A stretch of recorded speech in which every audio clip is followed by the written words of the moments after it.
আলোচনা শুরু করে দেওয়ার জন্য।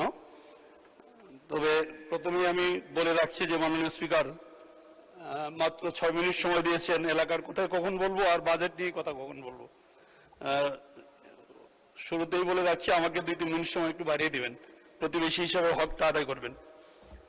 মাননীয় স্পিকার, প্রথমে আমি ধন্যবাদ জানাই মাননীয় প্রধানমন্ত্রী জনাব তারেক রহমান সাহেব এবং মাননীয় অর্থমন্ত্রী জনাব আমির খসরু মাহমুদ চৌধুরীকে যে এক কঠিন অর্থনৈতিক বাস্তবতায় যে সাহসী, বাস্তবধর্মী এবং গণমুখী এক বাজেট উপস্থাপন করেছেন, সেই জন্য আমার পক্ষ থেকে, আমার নেত্রকোনা জেলার জনগণের পক্ষ থেকে ওনাকে ধন্যবাদ এবং কৃতজ্ঞতা জানাই। যে আমরা জানি যে বাজেট শুধু একটা আয় ব্যয়ের হিসাব না, সেটা আমাদের 20 কোটি মানুষের আশা আকাঙ্ক্ষা, জীবনযাপনের প্রতিচ্ছবি। মাননীয় স্পিকার, আমরা দেখেছি যে বাজেট প্রণয়নের ক্ষেত্রে মাননীয় অর্থমন্ত্রী 10টি বিষয়কে খুব গুরুত্ব দিয়েছেন। তার মধ্যে উল্লেখযোগ্য সবার জন্য উন্নয়ন, সবার জন্য মানসম্মত শিক্ষা এবং স্বাস্থ্যসেবা। এই বাজেট 9,38,000 কোটি টাকার বাজেট, যেটা এ যাবৎকালে বাংলাদেশের ইতিহাসে সবচেয়ে সর্ববৃহৎ বাজেট, এবং এখানে ঘাটতি দেখানো হয়েছে প্রায় 2,43,000 কোটি টাকার মতো। তা আমরা দেখেছি যে অতীতে প্রত্যেকবারেই আমাদের যে রাজস্ব খাত, সেই রাজস্ব খাত থেকে যে আমাদের লক্ষ্যমাত্রা থাকে, সেটা কোনো সময় কিন্তু আমরা দেখি নাই যে কাঙ্ক্ষিত লক্ষ্যে পৌঁছায়। সবসময় দেখা যায় এটা ঋণাত্মক থাকে। তাই আমার মনে হয় যে এই বাজেট বাস্তবায়নের ক্ষেত্রে আমাদের যে রাজস্ব আহরণ, পাশাপাশি আমাদের পরিকল্পনা, বিশেষ করে আমাদের ব্যয় পরিকল্পনা এবং বাজেট বাস্তবায়নের মধ্যে একটা বাস্তবসম্মত সমন্বয় থাকা উচিত। তাহলে আমরা যে ঘাটতি বাজেট যেটা আছে সেটা পুষিয়ে নেওয়া সম্ভব হবে। মাননীয় স্পিকার, আমরা দেখেছি এই বাজেটে সবচেয়ে গুরুত্ব দেওয়া হয়েছে স্বাস্থ্য এবং শিক্ষাকে।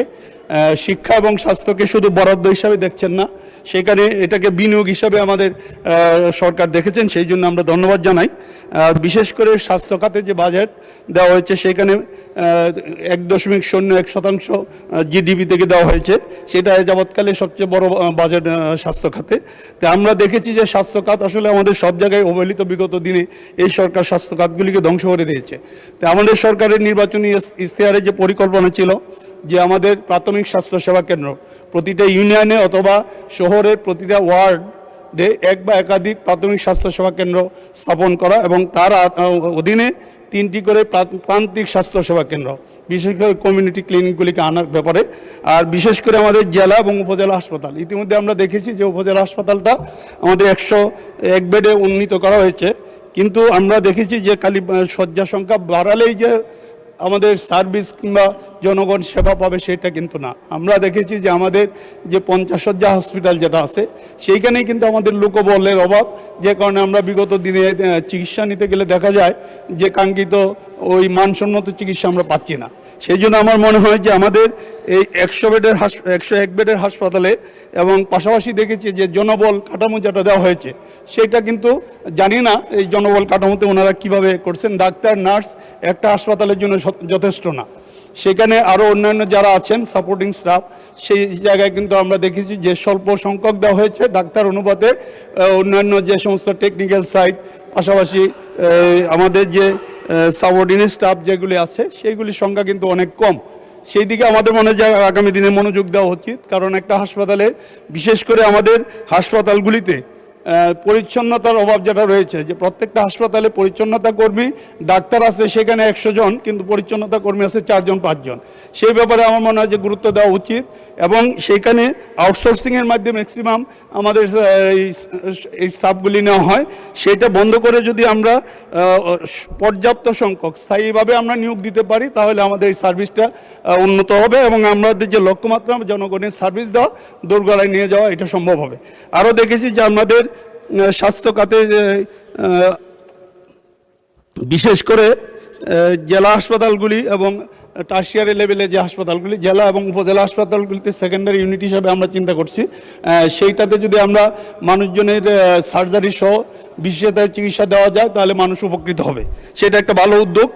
আর বিশেষ করে শিক্ষা খাতে আমরা দেখেছি যে জিডিপির 2% বরাদ্দ করা হয়েছে, যেটা আগামী 5 বছরে সেটা 5% নেওয়া হবে। সেই উল্লেখযোগ্য যে আমাদের ভূমিকাগুলি এগুলি যদি আমরা রাখতে পারি এবং শিক্ষাখাতকে ঢেলে সাজানোর জন্য সরকারের বেশ ভূমিকা আছে, সেইগুলি বাস্তবায়ন করা সম্ভব হলে আমরা যে কাঙ্ক্ষিত মানুষের জনশক্তি গড়া, সেই জনশক্তি আমরা করতে পারবো। মাননীয় স্পিকার, আমরা দেখেছি যে ইতিমধ্যে আমাদের কর ব্যবস্থায় অনেকটা পরিবর্তন আনা হয়েছে। সেখানে করমুক্ত আয়সীমা বাড়ানো হয়েছে। অনেকগুলি মানব কল্যাণে যেগুলি ব্যবহৃত হয় সেই সমস্ত জায়গায় শূন্য কর, বিশেষ করে মেডিকেল কিছু ইকুইপমেন্ট সহ মেডিকেল আমাদের যন্ত্রপাতি যেগুলি আমদানি করতে হয় অথবা মানুষের নিত্য ব্যবহারে যেগুলি ব্যবহৃত হয় সেই ডিভাইসগুলি। জি, অব্যাহত রাখুন। আর 1 মিনিট বাড়ানো হলো, অব্যাহত রাখুন। স্পিকার, যাই হোক, আমি আমার এলাকার কথা বলতে পারছি না কিছু। নারী বান্ধব কর্মসূচি হিসাবে নারীদের নিরাপত্তা এবং তাদের অধিকার আদায়ের জন্য সরকার বেশ মাল্টি সেক্টর প্রোগ্রাম নিয়েছে। সেইখানেও আমরা দেখেছি যে বিশেষ করে প্রযুক্তিগত এবং আইনি সহায়তা বৃদ্ধি করার জন্য কর্মসূচি নেওয়া হয়েছে। সেইগুলিতে ডিএনএ প্রোফাইলিং সহ অন্যান্য বেশ কর্মসূচি এগুলি আশাব্যঞ্জক। এগুলি যদি আমরা বাস্তবায়ন করতে পারি তাহলে নারীদের বিশেষ করে ইদানিং যে নারী এবং শিশু নির্যাতন যেভাবে বেড়েছে সেটা প্রতিহত করা সম্ভব, টেকনিক্যাল সাইডটা উন্নত করে। যাই হোক মাননীয় স্পিকার, আমাদের উন্নয়ন খাতে, সামাজিক সুরক্ষা খাতে আমরা দেখেছি যে বিভিন্ন আমাদের ফ্যামিলি কার্ড সহ আরও বেশ কিছু ইস্যু, বয়স্ক ভাতা সহ সব অনেকগুলি নেওয়া হয়েছে। আর বিশেষ করে আমি সিনিয়র সিটিজেনের ব্যাপারে বলবো যে এখানে গণপরিবহনে তাদেরকে ফ্রি করে দেওয়া হয়েছে। তবে যদি এটা এমআরটির ক্ষেত্রে যদি এটা 50% করা হয়, 25% না করে যদি তাদেরকে 50% দেওয়া যায় তাহলে মনে হয় ভালো হবে। মাননীয় স্পিকার, আমি আমার অসংখ্য ধন্যবাদ মাননীয় সদস্য।